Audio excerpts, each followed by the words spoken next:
चलिए जानते हैं आज देश और दुनिया की सिलेक्टेड काम की और महत्वपूर्ण 25 बड़ी खबरों को सिर्फ 10 मिनट में। पर अभी तक आपने इस वीडियो को लाइक नहीं किया है तो लाइक कर दें और इस चैनल को सब्सक्राइब भी कर लीजिए।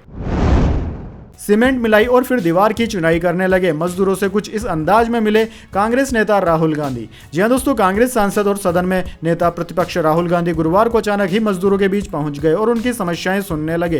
कांग्रेस ने सोशल मीडिया पर इसकी जानकारी दी। विपक्ष के नेता राहुल गांधी राजधानी दिल्ली के जीटीबी नगर पहुंचे थे। यहां उन्होंने लेबर चौक और एक कंस्ट्रक्शन साइट पर कुछ मजदूरों से मुलाकात की। सोशल मीडिया पर इसके वीडियो भी वायरल हो रहे हैं। दरअसल दोस्तों, कांग्रेस ने एक्स पोस्ट के जरिए इसकी कुछ तस्वीरें शेयर की और लिखा कि राहुल गांधी ने दिल्ली के जीटीबी नगर में श्रमिकों से मुलाकात कर उनकी समस्याएं सुनी।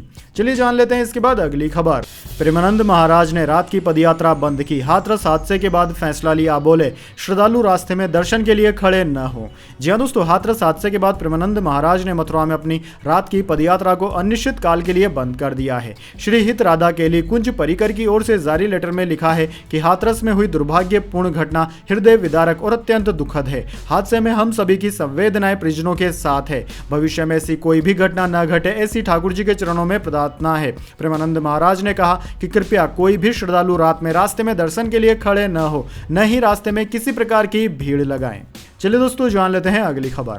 वर्ल्ड चैंपियन टीम इंडिया से मिले प्रधानमंत्री मोदी। रोहित, विराट, द्रविड़ और चहल से हुई गुफ्तगू। जी हां दोस्तों, टी20 वर्ल्ड कप जीतने के बाद टीम इंडिया वतन लौट चुकी है। सुबह सुबह दिल्ली एयरपोर्ट पर रोहित शर्मा की अगुवाई वाली वर्ल्ड चैंपियन टीम इंडिया का जोरदार स्वागत हुआ। इसके बाद भारतीय टीम ने दिल्ली में प्रधानमंत्री मोदी से मुलाकात की। पीएम मोदी से इंडियन टीम की मुलाकात की वीडियो भी सामने आया है, जिसमें सभी खिलाड़ी गुफ्तगू करते नजर आ रहे हैं। सामने आए वीडियो में भारतीय टीम के कोच राहुल द्रविड़, कप्तान रोहित शर्मा पीएम मोदी के ठीक बगल में बैठे नजर आ रहे हैं। इसके अलावा विराट कोहली, हार्दिक पांड्या, यजुवेंद्र चहल, मोहम्मद सिराज, सूर्यकुमार यादव समेत अन्य खिलाड़ी भी मौजूद रहे। चलिए दोस्तों जान लेते हैं अगली खबर। न्यायिक आयोग की पहली बैठक। अध्यक्ष बोले जल्द हाथरस जाएंगे। भोले बाबा के 6 सेवादार हुए अरेस्ट, इनमें 2 महिलाएं। वकील बोले बाबा यूपी छोड़कर भागे नहीं।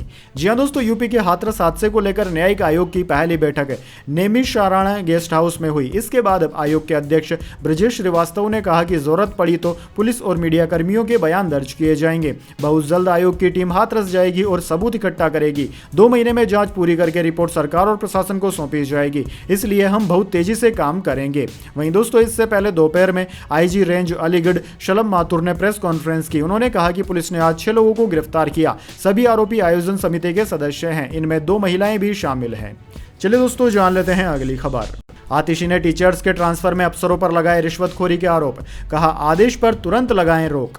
जी हां दोस्तों, दिल्ली की शिक्षा मंत्री आतिशी ने टीचर्स के ट्रांसफर प्रक्रिया में अफसरों द्वारा रिश्वत के लेन देन और भ्रष्टाचार का आरोप लगाया है। आतिशी ने दिल्ली सरकार के चीफ सेक्रेटरी को मामले में जांच करने और अफसर के खिलाफ सख्त कार्यवाही करने के निर्देश दिए हैं। साथ ही चीफ सेक्रेटरी को टीचर्स के ट्रांसफर ऑर्डर पर रोक लगाने के भी निर्देश दिए हैं। आतिशी ने कहा कि 11 जून को दिल्ली सरकार के शिक्षा विभाग ने एक आदेश निकाला था कि अगर कोई शिक्षक एक स्कूल में 10 साल से ज्यादा समय से पढ़ा रहा है तो उस शिक्षक का ट्रांसफर जरूर होगा। यह आदेश बहुत गलत और शिक्षा विरोधी है। चलिए दोस्तों जान लेते हैं अगली खबर। तीसरी बार स्पेस में फंस गई है सुनीता विलियम्स। स्पेस क्राफ्ट में हो रहा है रिसाव। 45 दिन आगे बढ़ सकता है मिशन। जी हां दोस्तों, सुनीता विलियम्स और मिशन कमांडर बुश विल्मोर को इंटरनेशनल स्पेस स्टेशन में 8 दिन रुकने के बाद 13 जून को धरती पर वापस लौटना था, लेकिन उनके स्पेस क्राफ्ट में टेक्निकल फॉल्ट हो गया। हीलियम गैस के रिसाव के चलते अब तक दोनों धरती पर नहीं लौट पाए। मिंट की रिपोर्ट के मुताबिक सुनीता विलियम्स और विल्मोर के अलावा स्पेस क्राफ्ट में करीब 345 किलो का सामान भी है। चलिए दोस्तों जान लेते हैं अगली खबर। 28 देशों के 110 सुंदरियों ने किया ताजमहल का दीदार। आगरा पहुंचते ही बोली इनक्रेडिबल इंडिया, जमकर कराया फोटोशूट।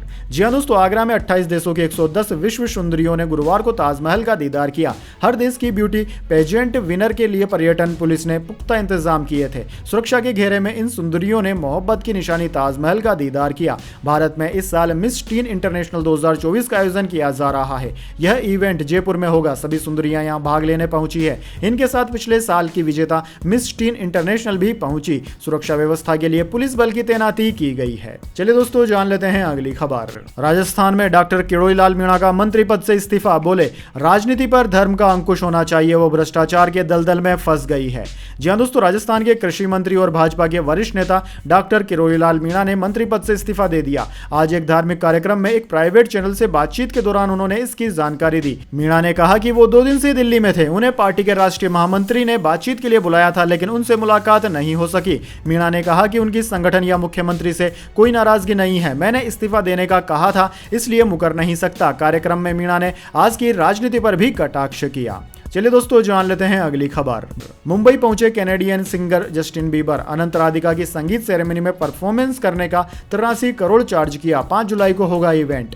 जी हां दोस्तों, international pop singer Justin Bieber गुरुवार की सुबह मुंबई पहुंचे। खबर है कि सिंगर अनंत अंबानी और राधिका मर्चेंट की शादी के पहले संगीत सेरेमनी में परफॉर्मेंस करेंगे। संगीत सेरेमनी का आयोजन 5 जुलाई को शुक्रवार को एंटीलिया में किया जाएगा। दोस्तों, आपको बता दें, जस्टिन बीबर गुरुवार की सुबह मुंबई एयरपोर्ट पर उतरे। इंटरनेट पर सिंगर की गाड़ियों के काफले के वीडियोस तेजी से वायरल हो रहे हैं। बीबर 7 साल बाद भारत आए हैं। इससे पहले वो 2022 में यहां एक कॉन्सर्ट करने वाले थे, पर हेल्थ इश्यूज की वजह से इसे कैंसिल कर दिया गया था।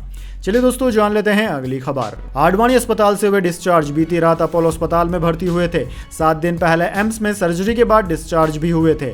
जी हां दोस्तों, पूर्व उप प्रधानमंत्री और भाजपा के सीनियर नेता लालकृष्ण आडवाणी को शाम 5 बजे दिल्ली के अपोलो अस्पताल से डिस्चार्ज कर दिया गया। 96 साल के आडवाणी को बुधवार रात 9 बजे तबियत बिगड़ने के बाद अस्पताल लाया गया था। अस्पताल ने एक बुलेटिन जारी कर बताया था कि उनकी हालत स्थिर है। वे न्यूरोलॉजिस्ट डॉक्टर विनीत सूरी के ऑब्जर्वेशन में थे। वहीं दोस्तों, इससे 7 दिन पहले 26 जून को भी आडवाणी को दिल्ली के एम्स अस्पताल में भर्ती किया गया था। चलिए दोस्तों, जान लेते हैं इसके बाद अगली खबर। भारत में घुसपैठ। अरब बांग्लादेश के दूतावासों को नोटिस।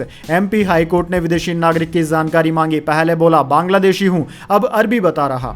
जी हां दोस्तों, मध्य प्रदेश हाई कोर्ट ने सऊदी अरब और बांग्लादेश के दूतावासों को नोटिस जारी किए हैं। यह नोटिस गैर कानूनी तरीके से भारत में घुसे विदेशी नागरिक की बंदी प्रत्यक्षीकरण याचिका पर सुनवाई करते हुए दिए गए हैं। सुनवाई बुधवार को हुई। दरअसल दोस्तों, अहमद अल मक्की को ग्वालियर के पड़ाव थाने की पुलिस ने 21 दिसंबर 2014 को अरेस्ट किया था। वह बांग्लादेश के पासपोर्ट पर सिम खरीदने की कोशिश में था। उसके पास से बांग्लादेश का पासपोर्ट, सऊदी अरब का ड्राइविंग लाइसेंस मिला था। उसे 3 साल की सजा हुई थी।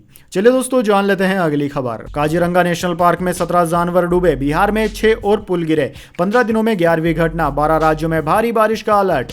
जी हां दोस्तों, देश के पूर्वोत्तर राज्यों में भारी बारिश जारी है। मणिपुर, अरुणाचल प्रदेश और असम बाढ़ की चपेट में है। इन राज्यों में सेना रेस्क्यू अभियान चला रही है। असम का काजीरंगा नेशनल पार्क बाढ़ में डूब गया। पार्क के district forest officer Arun Vighnesh ने बताया कि पानी में डूबने से एक गेंडे के बच्चे और होंग डियर समेत 17 जानवरों की मौत हुई है। 72 को बचाया गया है। वहीं दोस्तों, असम के 29 जिलों में से 16.25 लाख से अधिक लोग बाढ़ की चपेट में हैं। बुधवार को बाढ़ के पानी में डूबने से 8 लोगों की मौत हुई।